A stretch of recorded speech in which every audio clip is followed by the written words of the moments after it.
Welcome everyone back to the Infinite JDX podcast. It's your host, Gonzalo, for another episode. This week, I come to you in this plain as heck white tee because I'm about to go to bed, but I want to get this podcast out. But we got to do this vlog. So you know how this thing normally goes. 3 parts. And I talk about different things in each part. So beginning as I normally do with just how it's been going this week, beginning first with more like lifestyle, personal things. Personally, I've been working on my sleeping game, as you might say. My sleeping was terrible in my 1L year in the fall, which probably didn't help with the burnout that I experienced at the end. But I've been really trying to get a discipline about going to bed at a certain time every night and waking up at the same time in the morning, and keeping this maintained through the week and the weekend, which takes a lot of work and effort. And personally, it's hard for me to just get to bed and turn my mind off, but it's been getting better, and I feel definite improvements in my productivity and my overall sense of well-being, so that's a good thing. I do worry that once the semester starts, and I have to deal with the workload that comes with taking law school courses, that it's just gonna destroy what I've been working on. But I'm just gonna have to roll with the punches and just do my best to maintain a consistent sleep regimen, because especially recently, neuroscientists, I should say, have been putting a great emphasis on the importance of sleep, not only in just being more alert and wakeful, but sleep is just instrumental in recovery and memory, and just a slew of other benefits that if you want to perform at a high level, you need to get your sleep. So I've been focusing on that. But enough of the personal stuff. Law school, what am I doing with relation to my law school right now? My law school career right now. I just finished registering for my classes for both the fall and spring of my 2L year, so that's very exciting. But more importantly, I am excited, and I'm planning in the ways I can for that. But more so, I'm interested in preparing for the start of the semester from what I've learned from my 1L year. And this kind of is a good transition to the second part, where I talk about some, what I think is helpful law school advice to a prospective student out there, or a current student. And what I'm planning is looking at old notes that I took from my 1L year about just my feeling about the ways I did things like studying, preparing for exams, reading, preparing briefs for cases, just looking over those things and seeing what I need to do, how I need to prepare, how to prime myself to perform optimally for this coming 2L year, and ultimately do better, a lot better, I hope, than I did in my 1L year.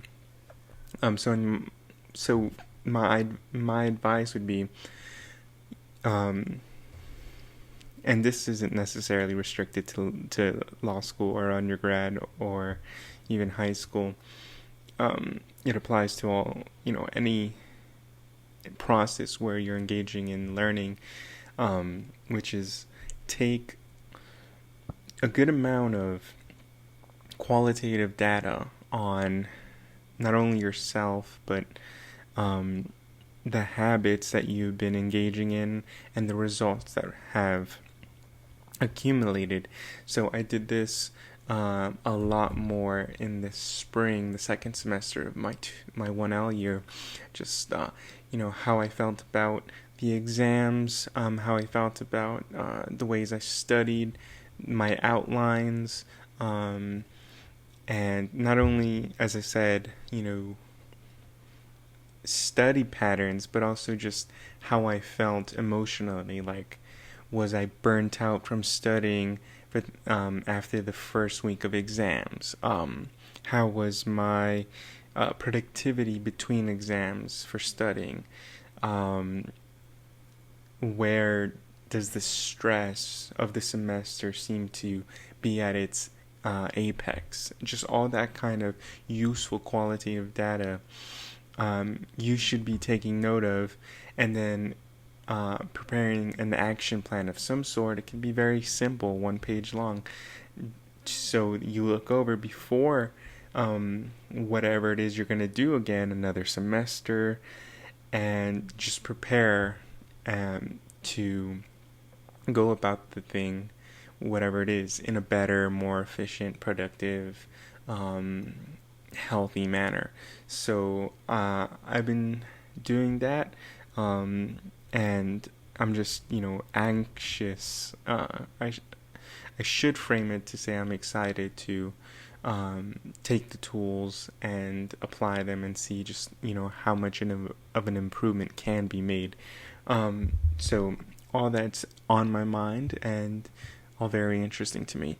And the last thing is, you guys will know, I wanted to talk about something intellectual, philosophical about the law, what I'm thinking about this week.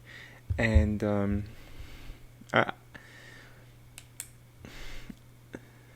my background is in philosophy, and philosophers really enjoy starting at first principles.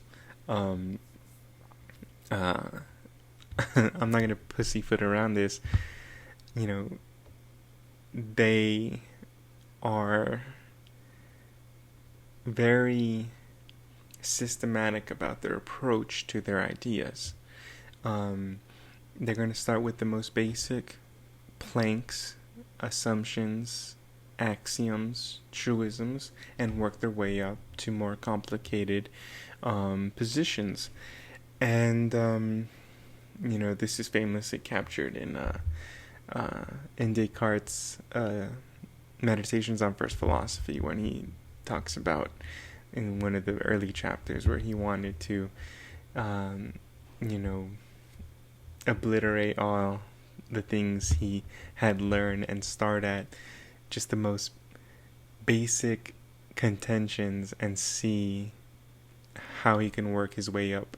And the first one that he comes up with is, this is actually not in Meditations on First Philosophy, I've been told, but it's put differently, but it's the famous "I think therefore I am." That's the foundational principle from which he could scaffold upwards.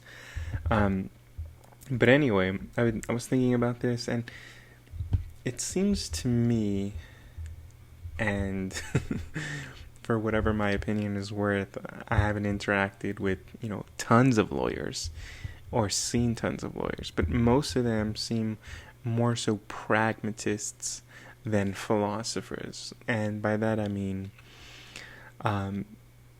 they practice the law, they know the law, they apply the law, but there isn't much focus on pinning down their exact philosophy of the law. In a book that I don't have with me now, but I keep mentioning, the Very Short Introduction to the Law, the author does point out various schools of thought for the philosophy of law. There are those who are believers in natural law. There are the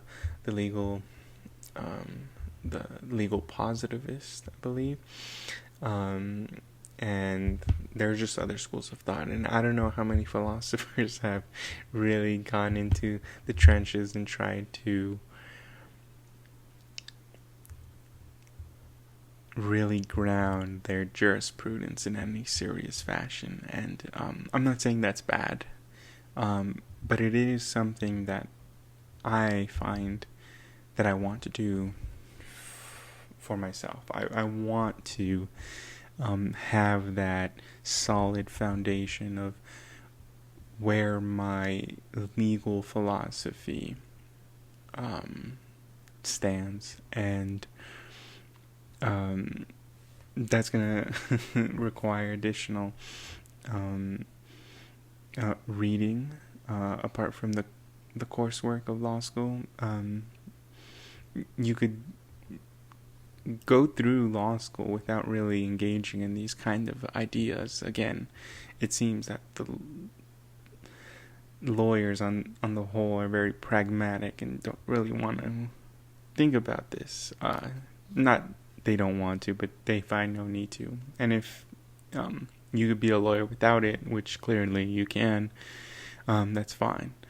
But personally, that's an intellectual enterprise that I just can't resist. So I'll be seeking that. But I'd be interested to think what your guys' view of the field is. Is this am I characterizing the field appropriately? You know, are you guys deeply interested in the philosophy of the law, or you're just, give me the rule, give me the facts, let me apply the facts, and that's all I care about. I don't want to hear about the intrinsic nature of rights. Let's just postulate that they exist and let's apply them. I don't know. Tell me what you guys think. It is a genuine interest of mine, I should say. But anyways, that's all I have to say for this week of the podcast. Interesting times as ever. I'm trying to, like I said last week, really trying to enjoy all the moments, the static highs and the tedious lows of law school, because it's flying by, guys, and I'm just trying to enjoy it. And this podcast, I hope, captures my feeble attempts to grasp at an ever-fleeting experience. So I'll see you guys next week. I'll probably double release a video because I missed one last week, but that should be released soon. Anyways, goodbye, and I hope you guys have a nice week. See ya.